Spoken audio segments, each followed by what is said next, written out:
Okay, so let's get back on topic of why gun control doesn't work, but more importantly, what we should be saying instead, because we should stop saying that gun control doesn't work. So in the conversation of Biden and doing these executive actions, followed with David Chipman, a former head of Gifford's gun safety lobbyist groups, it seems like a lot of people are bringing up the topic of gun control doesn't work. And while it is important to have that discussion about gun control doesn't really work when it comes to the 1994 to 2004 assault weapon ban, proving to be zero effect on violent crime, while also during that time we had one of the world's most deadly mass shootings using compliant firearms that still to this day would not be banned by the current bans that they're trying to put forward. Yeah, those were ineffective. And it seems like, the war on drugs has been ineffective. We haven't been able to keep drugs off the street. Maybe, might have something to do with the CIA putting crack in black communities, but that's besides the point. But, it seems like it's now looks like we're shifting to a war on guns. And, it kind of has some similar roots because maybe David Chipman was involved in Fast and Furious and how they trafficked guns to south of the border. And then later on Reddit, he complains about how America is the source of these guns causing the disruption south of the border, conveniently ignoring the fact that the ATF is the one that sent those guns down to the cartels. Before we get back on the topic of discussing why gun control doesn't work, I want to say thank you to everyone that supports this channel. Thank you for liking, commenting, subscribing. If you want to check some interesting links, the first link in the description is going to have some links to some cool things that Biden probably doesn't want you to know about. We'll talk about that at a later date. So, when it comes to the topic of gun control doesn't work, it's important to understand that the reason gun control doesn't work is because of a few things. Because of the amount of people that own guns and the amount of guns in this country. Gun control, when you look at it from they're trying to solve the problem by using the tool and taking the tool away. And ultimately, that's not going to solve the problem of evil people existing and evil people wanting to do things that are bad. We saw in France, someone just drove a truck through a crowd of people. If someone wants to kill someone, they will find a way to do these horrible, terrible things.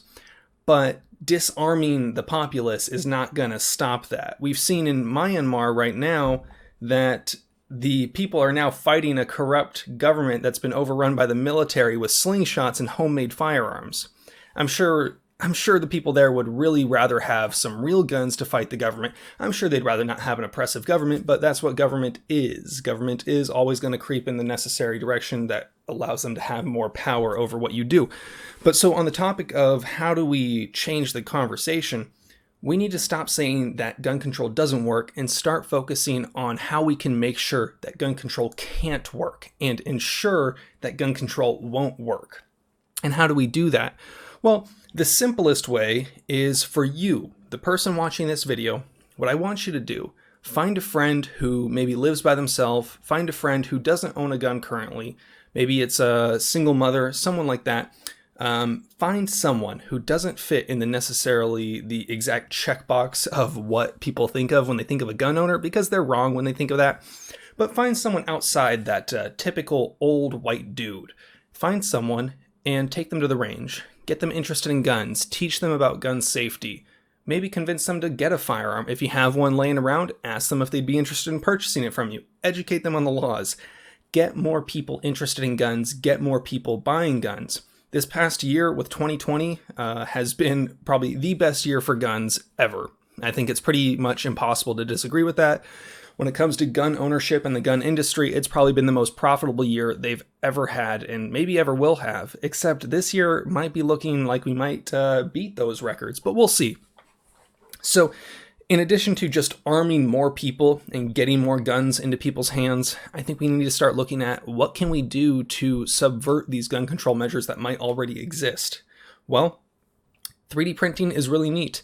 80% firearms are really neat. The problem with 80% firearms that we're seeing right now is if the ATF decides that certain firearms that we are currently considering blanks, like an 80%, if they consider that to be too readily converted to a real firearm, they're more subject to ATF bullshittery that someone like the people that run the gun control groups if they were put in charge of the ATF, I don't know, like David Chipman, yeah, if he were to get in charge, I'm sure they would have a bigger and stronger opinion about what readily convertible can mean.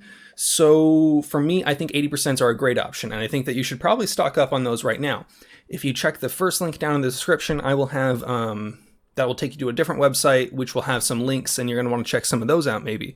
But 80% are really cool. I've done a couple of them myself, actually, at various points in time. Maybe I destroyed them, maybe I burnt them, maybe I sent them to the moon. I don't know. Maybe I did something with them. Maybe I never made them at all.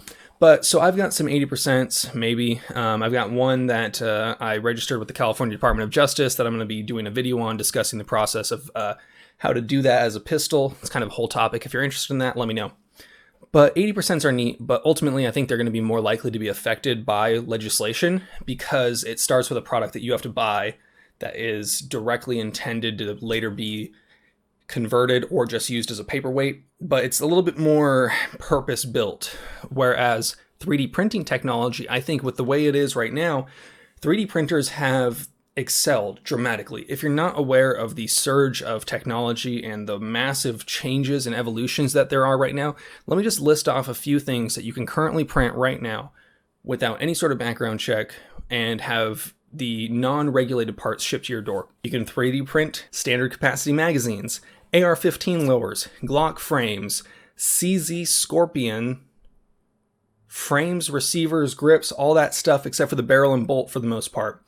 There are firearms that are completely made from unregulated parts, like the FGC-9. The FGC-9 is a semi-auto 9mm that takes Glock mags that you can print for your own self and make a semi-auto 9mm firearm, all from the comfort of your own home. If you're interested in any of these things, I recommend you check out controlpew.com. Check out their guide, the Getting Started Guide. If you go to their homepage, controlpew.com, the Getting Started Guide will have all the information that you need. Really, everyone keeps asking me about 3D printing stuff. I'm not an expert on it, but there is an excellent place to get you started and get you learning, controlpew.com. If we create the proliferation of these tools to make it so that we can never be stopped from owning firearms, that's how you ultimately stop gun control from truly working. Do I want to live in a world where we rely on 3D printed guns to be the only source of firearms that we have? No, absolutely not. But I understand the importance that they might play in preventing the government from having a complete monopoly on violence. And I think that's ultimately what the Second Amendment was and is always about. Second Amendment was never about hunting. It was never about sport shooting. I don't own a single modern sporting rifle. I own firearms that are effective at protecting myself from either an individual threat like a home invasion or a more powerful threat like a home invasion from the ATF.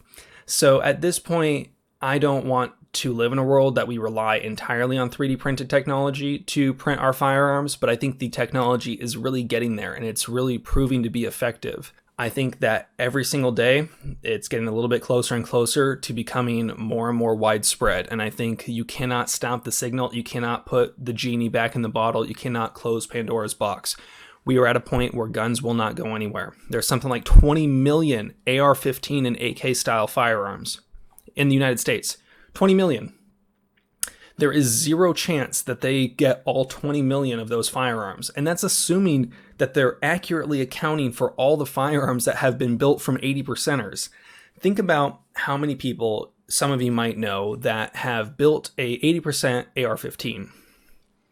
Now, if someone's built one of them, they've probably built like 3 or 4 because it's kind of fun to mill them out. So how do you accurately report on something that you never knew existed to begin with?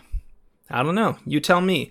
Seems pretty hard to enforce gun control when you don't know what's out there, don't know who has it, and would have to risk people's lives to take it from my cold, dead hands. You guys know the drill. Have fun, be safe, stay dangerous. Peace.